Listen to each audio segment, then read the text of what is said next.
There's been a lot of back and forth about the deal passed by the U.S. Senate to end the shutdown. But what is actually in the deal? 13 on your side political reporter Josh Alburtus verifies. 8 members of the Senate Democratic caucus jumped over to vote yes with nearly all Republicans. So what was in the deal now being considered by the House? Let's verify.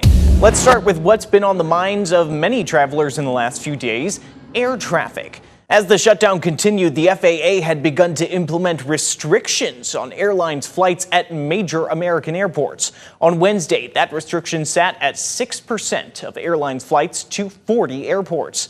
If the shutdown continues, that percentage was expected to rise. If it continues and that number goes higher to an even greater number of flights being affected, you could see up to a week to 10 days of really getting back up to speed. In the Senate's deal, many departments and programs are funded at the same level as they had been, now through the end of January at the latest. That includes virtually every aspect of the Department of Transportation, though, as you heard there, the return to normal for flights may not be right away.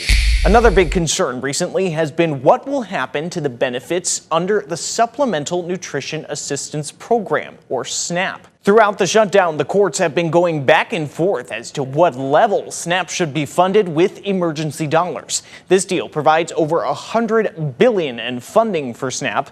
The program would be extended through next September. And then there's health care at the center of the debate.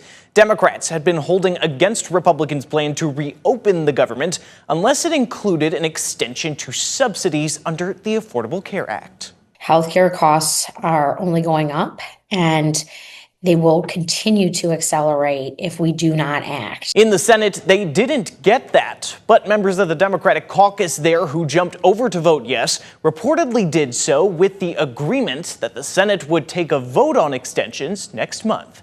With your Verify, I'm Josh Alburtus.